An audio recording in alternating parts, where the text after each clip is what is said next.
Hello दोस्तों, मैं उमेश चंद आपका स्वागत करता हूं हमारे नए यूट्यूब चैनल सिविल ब्लॉग में। आज हम ऐसे सॉफ्टवेयर के बारे में सीखेंगे जिसका उपयोग इंडस्ट्रियल एरिया में किया जाता है और इसका उपयोग लेज़र मशीन में प्रोग्राम बनाने के लिए किया जाता है। चलिए आइए सीखते हैं। अपने गूगल क्रोम में जाएंगे, उसके बाद सर्च बॉक्स में आप डालेंगे CypCut software free download. जैसे आप डालेंगे पहले वाले लिंक पे आपको क्लिक कर देना है। उसके बाद डाउनलोड का ऑप्शन पर डाउनलोड कर लेना है। उसके बाद डाउनलोड करने के बाद उसको इंस्टॉल कर लेना है। इंस्टॉल करने के बाद आपके डेस्कटॉप पे CypCut laser cutting system के आइकन आ जाता है। इसको डबल क्लिक करके हम खोल लेते हैं। खोलने के बाद ये ओके कह रहा है, ओके कर देंगे। ओके के बाद थोड़े समय के बाद यह सॉफ्टवेयर खुल जाएगा। खुलने के बाद इसका ऐसा प्रीव्यू आता है। सबसे पहले ये मेनू बार आता है, उसके बाद ये टूल्स बार होते हैं, ये हमारा वर्क एरिया होता है और स्टेटस बार होता है। सबसे पहले फाइल ऑप्शन पे जाते हैं, न्यू मतलब यहाँ पे नया पेज लेते हैं। दूसरा ओपन, यहाँ पे कोई फाइल खोल सकते हैं। फाइल दो तरह की होती है, इसमें LXD फाइल जो इस सॉफ्टवेयर के द्वारा सेव की जाती है, .LXD एक्सटेंशन से इसको होता है। दूसरा फाइल होता है DXF जो ऑटोकैड पे डिज़ाइन की जाती है। LXD फाइल जैसे ऐसे आता है आपका, और DXF फाइल आपका ऑटोकैड वाली जो फाइल होती है आपका, वो कुछ इस तरह की आती है। ये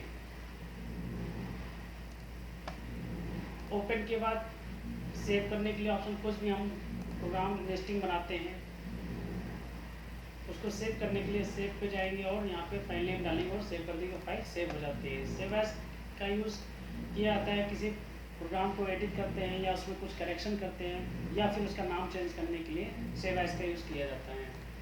उसके बाद नेस्ट इंपोर्ट, ये प्रोग्राम ऑटोमेटिक प्रोग्राम बनाने के लिए हो जाता है। इसको आगे सीखते हैं। इंपोर्ट में LXD फाइल पर क्लिक है तो तुम्हारा सिर्फ यहाँ पे LXD फाइल जो इस सॉफ्टवेयर के द्वारा सेव करी गई फाइल है वही शो करती है। दूसरा ऑप्शन आता है इस पर इंपोर्ट में DXF, अगर DXF पे क्लिक करते हैं जो ऑटोकैड की DXF फाइल होती है वही शो करता है। नेक्स्ट है रिपोर्ट, यहाँ से प्रिंट करके हम रिपोर्ट में जो प्रोग्राम बनाते हैं उसका कितनी कटिंग लेंथ आती है, कितना टाइम लगता है, वो सारी चीज़ें इसमें रिपोर्ट में, नेस्टिंग रिपोर्ट में आप यूज़ कर सकते हैं, उसको प्रिंट भी कर सकते हैं। उसके बाद बैकअप, यहाँ से हम बैकअप ले सकते हैं, जो भी प्रोग्राम का है सेटिंग्स वगैरह होती है उसका बैकअप ले सकते हैं। बैकअप फाइल नेम डालेंगे, सेव करेंगे और सेव कर देंगे। जब कभी ज़रूरत पड़ेगी सेटिंग हमारी रिसेट करना हो तो उसका बैकअप लेकर उसको रिसेट कर सकते हैं। इसके बाद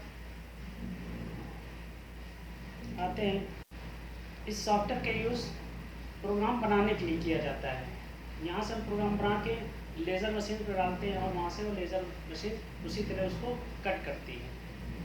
सबसे पहले ये टूल्स के बारे में हम लोग जान लेते हैं जिसके द्वारा हमको काम करना होता है।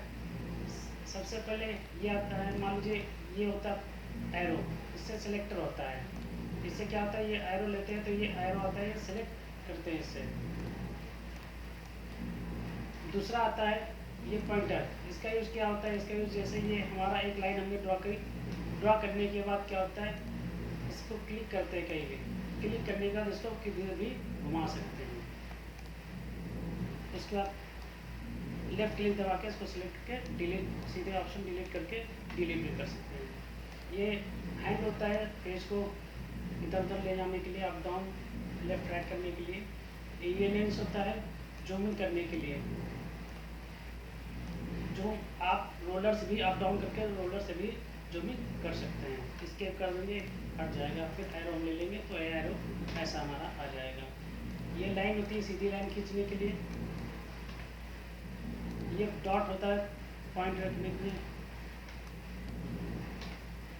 ये हमारी लाइन होती है, इसको हम जहाँ दूसरे पढ़ा ऑटोमेटिक दूसरी लाइन ऑटोमेटिक स्टार्ट हो जाती है। ये सर्किल होता है, इसका इसमें सर्किल भी आता है, जैसे सर्किल ड्रॉ किया, पॉइंट आर एक पॉइंट रखते हैं, दूसरा पॉइंट जहाँ से वहाँ से राउंड हो जाता है। स्कैन आर्क में क्या होता है, यहाँ पे क्लिक करते हैं, फिर दूसरा जहाँ पे क्लिक कर देंगे, फिर तीसरा जहाँ क्लिक करेंगे तो उतना ही आर्क बन जाता है। उसके बाद इलिप्स होता है। इलिप्स क्या होता है, एक पॉइंट जहाँ पे क्लिक कर देंगे, उसके बाद दूसरा पॉइंट जहाँ पे क्लिक है वहीं से आप उसको अंडा कर या ऐसे आप इसको ऐसे ड्रॉ कर सकते हैं। उसके बाद ये स्क्वायर आता है, स्क्वायर से स्क्वायर ड्रॉ कर सकते हैं। फिर ये रेक्टेंगुलर होता है। उसके बाद राउंड रेक्टेंगुलर होता है। राउंड रेक्टेंगुलर में क्या होता है, जहाँ पे आप राउंड करके कॉर्नर उसके राउंड कर सकते हैं। क्लिक कर देंगे तो उतना ही राउंड हो जाएगा जितना हमको चाहिए। पॉलीगॉन में का षटकोण यहाँ से हम बना सकते हैं। उसके बाद स्टार होता है। स्टार पे क्लिक तो स्टार यहाँ पे ड्रॉ हो जाता है। जितना कम ज़्यादा करना चाहे इसको कर सकते हैं। डिलीट करना डिलीट भी कर सकते हैं। इसके बाद यहाँ पे आता है ये अलाइनमेंट सेंटर। अलाइनमेंट सेंटर का मतलब होता है, जैसे मैं ये स्क्वायर बना हुआ है, दूसरा स्क्वायर में बना लेता हूँ। अब ये स्क्वायर में उसको इसके सेंटर नहीं करना है, तो क्या करेंगे, इसको दोनों को सिलेक्ट करेंगे और इस पर अलाइन सेंटर पे क्लिक कर देंगे तो ये इसके बीच में आ जाता है। इसके बाद ये सिलेक्ट करने के लिए होता है, कोई भी टूल्स बना होता है, ये सिलेक्ट आल पूरा सिलेक्ट हो जाता है। इसके बाद यहाँ पे कर्व सिलेक्ट करने के लिए होता है, यानी कि जैसे कि मान लो कोई पार्ट हम यहाँ से इंसर्ट करते हैं, यहाँ से इंसर्ट कर सकते हैं कोई पार्ट। मान लीजिए पार्ट इंसर्ट करते हैं, ओके करते हैं, ये पार्ट हमारा आ गया। अब मान लीजिए ये इस तरह के सर्किल, इसका रैंक कितना है 60 का। 60 के डाया वाला जितने भी सर्किल एक साथ उनको सिलेक्ट करें, उसके लिए क्या यूज़ करते हैं, कंट्रोल शिफ्ट प्लस एस करेंगे तो सिमिलर जितने भी पार्ट हों सिलेक्ट हो जाते हैं। जैसे ये हमको सिलेक्ट करना है तो कंट्रोल शिफ्ट प्लस एस करेंगे तो सारे सिमिलर पार्ट हमारे एक साथ सिलेक्ट हो जाते हैं। इसके बाद व्यू पे आते हैं। व्यू पे ये शो बॉक्स फॉर अनक्लोज, जो अनक्लोज बॉक्स होता है उसको सिलेक्ट करता है। सो अनक्लोज कर्व जो गोल होते हैं, अनकर्व जो अनक्लोज होते हैं उसको शो करता है। इंडेक्स पाथ से मतलब ये पाथ स्टार्ट क्या होता है, पाथ स्टार्ट मतलब जहाँ से लेज़र स्टार्ट करता है, जहाँ से काटना स्टार्ट करेगा वो पाथ हमारे वो पॉइंट दिखा रहा है ना, वहाँ पे शो करता है ये। तो इसको सिलेक्ट करते हैं, देखिए इस पर क्लिक करते तो वाइट वाला पॉइंट हट गया, दोबारा क्लिक करते हैं तो आ जाता है। उसके बाद यह था शो पाथ, कहाँ पे लेज़र रखेगा, किस तरफ काटते जाएगा। ये आप सर्किल देख लोगे, ये सर्किल ये ऐसे की तरफ काट रहा है, ऐसे की तरफ। इसको शो पाथ क्लिक करते देखिए ये हट जाता है, एरो के निशान हट जाता है। फिर क्लिक कर देंगे तो फिर से शो करने लगता है। इसके बाद नेक्स्ट आता है स्केल। स्केल का मतलब क्या होता है, मान लीजिए इसको ये हमारा जो भी बॉक्स है 800 बाई 500 का है, यहाँ पे ये दिखा रहा है, ये 800 बाई 500 का दिखा रहा है। इसको रिसाइज करना है तो स्केल पे जाएंगे, ये 800 बाई 500 इसका इनपुट साइज मान लीजिए हमको 100 गुणे, यहाँ पे क्लिक कर देंगे तो इससे क्लिक करेंगे तो ऑटोमेटिक लेगा, इस पर क्रॉस पे लग जाएगा तो अपने जो इनपुट चाहिए हमको वो हम यहाँ पे दे सकते हैं। मान लिया 100 बाई 200 का हमको बॉक्स चाहिए तो इसके यहाँ पे रिसाइज पे ओके कर देंगे तो 100 बाई 200 के लिए हमारा बॉक्स बनके रेडी हो जाएगा। फिर ट्रांसफर में क्या होता है, ट्रांसफर में इसका पहले आते हैं स्केल में इसको स्केल कर सकते हैं, छोटा बड़ा जो भी हमारा अभी हमने जैसा आपको बताया। अलाइनमेंट होता है लेफ्ट राइट टॉप बॉटम, जैसे हमको उसको मूव करना है उसको कर सकते हैं। उसके बाद हॉरिजॉन्टल मिरर कर सकते हैं, हॉरिजॉन्टल में उसको घुमा सकते हैं या वर्टिकल कर सकते हैं। यहाँ पे हॉरिजॉन्टल में ऐसे हो जाएगा, वर्टिकल में ऐसे हो जाएगा, 90 में ऐसे घुमा सकते हैं, फिर 270 पे ऐसे घुमा सकते हैं। रोटेट करने के लिए ऑप्शन होता है। फिर ये लीड आता है। लीड क्या होता है, ये थिकनेस मेटल शीट जो होती है थिकनेस के हिसाब से उसके लीड, जैसे 2 mm काटते हैं, 2 mm की थिकनेस प्लेट काटेंगे 1 mm से लेके या 0.5 mm से लेके 3 mm तक, तो 2 mm का लीड देते हैं, या 3 mm तक भी 2 का लीड देते हैं, 2 mm का लीड। 2 mm 3 mm के ऊपर जाते हैं तो यहाँ पे कुछ बढ़ा सकते हैं, 2.5 कर सकते हैं। mm कर सकते हैं। जितनी मोटाई बढ़ती जाएगी वहाँ उतनी उसकी लेंथ बढ़ाते जाएंगे, वहाँ पे थोड़ा थोड़ा एक एक करके 2-2 mm बढ़ाते जाएंगे। मान लीजिए हमारी 3 mm की थिकनेस है तो उसको हम 2 ही रखेंगे और ओके कर देंगे। यहाँ पे आर्क लाइन हमेशा हमको सिलेक्ट करके रखना है। यहाँ पे 90 डिग्री हमेशा रहेगा, रेडियस पे 0.5 ही रहेगा। दूसरा इसमें भी आपको कुछ नहीं करना है, जो डिफ़ॉल्ट सेटिंग रहती है उसे को ही रखना है। आपको चेंज बस यही करना है, 2 mm लेंथ चेंज करनी है बस, और ओके करना है। तो यहाँ पे लीड आ जाएगी, देखिए ये लीड इतना हो जाता है इससे, इतनी दूर से काटेंगे, अंदर से काटेंगे। उसके बाद लीड का ही ऑप्शन हो गया। इसका क्लियर लीड को हटाना है तो यहाँ पे क्लियर लीड को देखिए लीड हट जाएगी। दोबारा लीड लगाना, ओके कर देंगे, दोबारा से लीड लग जाएगी। माइक्रो जॉइंट आगे अभी सीखते हैं। क्लियर कंपनसेशन भी आगे सीखते हैं। तो यहाँ से हम इसको इरेज कर सकते हैं। लीड मान लीजिए यहाँ से लीड काटना हम चाहते हैं, यहाँ से काटे तो उस पर क्लिक कर देंगे तो यहाँ से कटेगी। रेफरेंस क्या होता है? रेफरेंस होता है कि ये लेफ्ट से काटे, रेफरेंस होता है हमारा फ्रेम किधर से करेगी लेजर, लेफ्ट से करें, बॉटम से करें या राइट से। तो अधिकतर लेफ्ट या राइट से होता है, तो लेफ्ट से करना है या राइट से। तो राइट क्लिक करें तो राइट से हमारा ये फ्रेम करेगा मशीन पे। ये कंपनसेशन है, कंपनसेशन मान लीजिए कंपनसेशन करने के लिए क्या होता है, कंपनसेशन पे जाते हैं। यहाँ पे मान लीजिए किसी का उनको 0.2 mm या 0.5 mm कम आ रहा है या ज़्यादा आ रहा है, तो उसको हम यहाँ से मान लीजिए हमको चाहिए थी 10.5, यहाँ पे 10/5 गुणे 200 आ रहा है, मगर लेज़र कटिंग के बाद ये हमारा 10 आ रहा है, 100 आ रहा है और 199 आ रहा है। तो उतना इसको हम कंपनसेशन दे के बढ़ा सकते हैं। तो क्योंकि लेज़र से कटिंग जब होती है, लेज़र होता है कुछ हिस्सा वो 0.2 हिस्सा जला देता है, तो हम यहाँ पे 0.2 या 3 डाल देंगे, यहाँ पे 0.3 डाल देंगे और ओके कर देंगे तो हमारा माइनस हो जाता है। अब इसी कंपनसेशन को हटाना है अगर, तो यहाँ क्लियर कंपनसेशन कर देंगे तो ये कंपनसेशन हट जाता है। आउटर लीड क्या होता है, यहाँ से जब हम लीड देते हैं और मान लीजिए ये अंदर से काटना है, इनर करेंगे तो अंदर से काटेगा, आउटर करेंगे तो बाहर से काटेगा। इसके बाद माइक्रो जॉइंट होता है। माइक्रो जॉइंट किस लिए यूज़ किया जाता है? माइक्रो जब काफ़ी लंबे पार्ट्स होते हैं, जब काफ़ी लंबे पार्ट, तो माइक्रो जॉइंट यहाँ से देखे, यहाँ से हम एक पॉइंट लगा के 1-2 mm का गैप दे देते हैं, जिससे हमारा पॉइंट इधर उधर फैलता नहीं है और सही कटिंग होती है। इसके बाद रिवर्स में होता है, इसको एरो आप देखते हैं, रिवर्स के लिए तो उल्टा काटेगा, फिर रिवर्स करने तो एक बार सीधा एक बार उल्टा ऐसे काटेगा। हमको इस तरह कटाना है इस डायरेक्शन में तो ऐसे काटने देंगे, हमको अगर उल्टे डायरेक्शन में तो इसमें क्लियर है तो उल्टे डायरेक्शन में वो काटेगा। इसके बाद फिलेट के लिए होता है, फिलेट यहाँ से कॉर्नर का राउंड करना है। फिलेट मान लीजिए 5 mm हमको राउंड करके काटना है, तो 5 mm करेंगे तो 5 mm यहाँ से राउंड करके काटेगा वो। इस पर क्लिक कर देंगे तो 5 mm राउंड करके काटेगा, राउंड भी कर सकते हैं। उसका कूलिंग पॉइंट होता है। कूलिंग पॉइंट वो होता है जहाँ पे मशीन हीटिंग जाता था, जैसे नोटिस करता था यहाँ पे थोड़ा मशीन वेट करके काटेगी और इसको जलाएगी नहीं। ये शॉर्ट होता है, शॉर्ट करने के लिए शॉर्ट करके हमेशा मशीन को स्टार्ट किया जाता है। इसके बाद यहाँ से हम नेक्स्ट प्रोग्राम ऑटोमेटिक नेस्टिंग के लिए होता है। इसके एरे का यूज़ क्या होता है? मान लीजिए कॉलम मतलब खड़े कॉलम होते हैं, ये रो, ये मान लीजिए हमको शीट रो चाहिए, हमको 3 कॉलम चाहिए, 3 और रो चाहिए 4।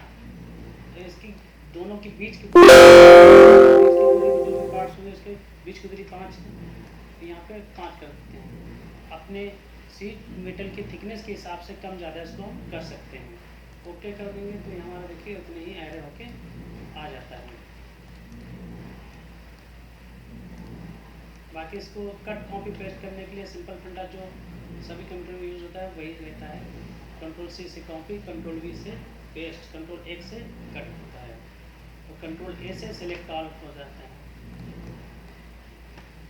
इसका ग्रुप क्या होता है, जैसे ये 2 पार्ट हम लेते हैं, 2 पार्ट लेने के बाद अब हम चाहते हैं दोनों पार्ट एक ही हो जाए, या फिर इसको लेकर जैसे हटाते हैं, एक चीज़ हटाते हैं तो पूरा ही एक ही हट जाता है, तो ये डिस्टर्ब हो जाता है। कंट्रोल जेड कर देंगे, वापस आ जाएगा। अब ये हम चाहते हैं कि पूरा इसको क्लोज कर दें, एक ही बार में ग्रुप बना दें इसका, तो ग्रुप पे क्लिक तो एक पार्ट, ये एक ही पार्ट हो जाएगा। अब इसको कहीं से भी उठा के अगर खींचेंगे या मूव करेंगे तो पूरा ही मूव होगा। डी कर दो, फिर से अनग्रुप हो जाएगा, फिर भी अलग अलग सारे पार्ट हो जाते हैं। कुछ में होता है कॉमन, मान लीजिए बॉक्स लेते हैं, इसको कॉपी करते हैं, यहाँ पे पेस्ट करते हैं, फिर कॉपी करते हैं, पेस्ट करते हैं, तो ये कॉमन, कुछ कर देंगे तो ये कॉमन हो जाएगा। ओके कर देंगे तो कॉमन, मतलब कॉमन में ही काटता जाएगा। कंट्रोल जेड कर देंगे फिर वैसे ही हो जाएगा। मेजरिंग, किसी 2 पार्ट के बीच की दूरी आपको मालूम करना है, ज्ञात करना है, तो उस पर क्लिक करके इससे हम 2 पार्टों के बीच की गैपिंग देख सकते हैं। ये गैपिंग यहाँ पे शो करता है 99.3690, ये हमारा गैपिंग है इसका। ऑप्टिमाइज में 2 ही ऑप्शन ज़्यादा, स्प्लिट और कॉम्बाइंड नियर, इन्हीं 2 ऑप्शन का यूज़ ज़्यादा किया जाता है। स्प्लिट में क्या होता है, यहाँ पे हमको ब्रेक करना, तो यहाँ से हम इसको ब्रेक कर देंगे तो ये क्या होगा, हट जाएगा। ब्रेक का मतलब यहाँ से इसको हम डिलीट कर सकते हैं। कंट्रोल ब्रेक कर देंगे, और भी ब्रेक करना है तो यहाँ से हमने ब्रेक कर दिया। अब ये पार्ट देखिए हट गया। अब इसको पार्ट को जोड़ना है तो सिलेक्ट करेंगे, सिलेक्ट करने के बाद कंबाइन पे जाएंगे। कंबाइन पे जाने के बाद हमको मान लो 50 mm तक अगर दूरी है, गैपिंग है, तो 50 mm डाल देंगे और ओके कर देंगे, तो जो गैप होगा वो फिल हो जाएगा ऑटोमेटिकली, वो क्लोज हो जाएगा बॉक्स। ये ऑप्शन आपको समझना, फिर ड्रा में भी वही सारे ऑप्शन है जो हमने ये टूल्स में बताया। नेक्स्ट में क्या होता है, नेक्स्ट पार्ट में क्या होता है, पार्ट पे क्लिक करते हैं, इंपोर्ट पार्ट। यहाँ पे कोई भी पार्ट अगर हम लेते हैं, मान लीजिए पार्ट लेते हैं, इंपोर्ट करते हैं तो ये पार्ट आ जाता है। अब ये मान लीजिए हमको 100 पार्ट चाहिए, और यहाँ पे नेक्स्ट पे क्लिक कर देते हैं, तो ये, और यहाँ पे लेंथ, सीट की लंबाई चौड़ा दे देते हैं 2500 1250, ओके कर देंगे, तो ये ऑटोमेटिक ही नेस्टिंग बना के ये दे देता है। परंतु इसमें बहुत सारा स्पेस चला जाता है, हमारा जो सीट मेटल है बहुत सारा वेस्ट चला जाता है, इसलिए हम अपने हाथ से ही बनाते हैं, जिससे हमारा वेस्ट मटेरियल कम जाए। इसके बाद CNC में आते हैं। CNC में ये लेज़र मशीन पे यूज़ करने के लिए होता है। ये जब आप लेज़र मशीन पे ही जाएंगे तो आपको पता चल जाएगा। कोऑर्डिनेट करने के लिए बहुत सारी इसमें सेटिंग होती है, व्यूज़ में कुछ नहीं, आपके मेन टूल से यही यूज़ होते हैं। अब इसके बाद मान लीजिए हम ये सीट बनाते हैं या कुछ करते हैं, या चलिए एक नया प्रोग्राम हम बनाते हैं। इसके बाद आपको इन टूल्स के बारे में समझाते हैं। सबसे पहले हमको क्या करना है, यहाँ पे न्यू फाइल लेनी है। न्यू फाइल लेने के बाद क्या करना है, हमको सीट साइज़ लेना है कि हमारी सीट जो चद्दर आती है कितने साइज़ की आती है। तो स्टैंडर्ड साइज़ हम लेते हैं, स्केल पर जाते हैं, यहाँ पे मान लीजिए हमारी 4x8 की सीट आती है, तो इसको mm में कन्वर्ट करते हैं। mm क्या है, 1250, इस पर क्लोज पे क्लिक कर लेंगे, क्रॉस पे, और 2500, तो 4x8 की हमारी चद्दर हो गई है। इसके बाद ये टेक्स्ट ऑप्शन होता है, टेक्स्ट में हम यहाँ से टेक्स्ट पे क्लिक कर देंगे, तो क्लिक करके हम मान लीजिए इसको हम लिखते हैं, कुछ भी लिख सकते हैं, 3.0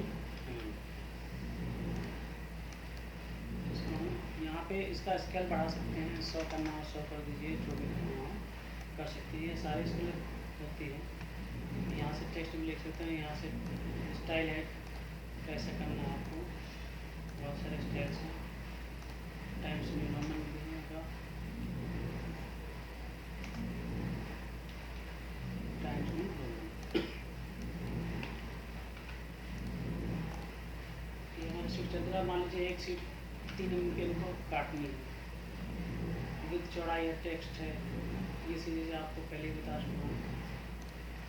इसके बाद यहाँ पे जाते हैं, कोई भी फाइल पार्ट हम यहाँ से इंपोर्ट करते हैं, मान लीजिए DXF AutoCAD की कोई फाइल हम उसको यहाँ DXF पे जाके इंपोर्ट करते हैं। इंपोर्ट करने के लिए हम अपने डाउनलोड फोल्डर में जाते हैं, और ये पार्ट हम मान लीजिए लेते हैं। अब इस पार्ट को क्या सबसे पहले क्या करना है, इसको रोटेट करना। तो यहाँ से जाएंगे 90 डिग्री रोटेट कर लेंगे, कंट्रोल एक्स करके तो यहाँ पे पेस्ट करेंगे, फिर इसको ऐसे घुमा लेंगे।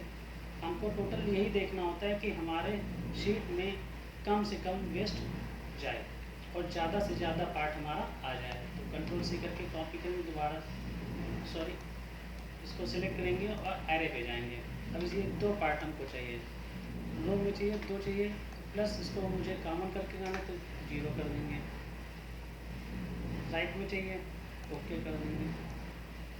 इसके बाद इसको सिलेक्ट करेंगे, यहाँ ट्रांसफॉर्म पे जाएंगे, हॉरिजॉन्टल मिरर कर देंगे इसको। तो ये क्या होगा, कॉमन। अब इसमें क्विज पे क्लिक कर देंगे तो ये कॉमन हो जाएगा, मतलब एक साथ ही दोनों पार्ट काट देगा।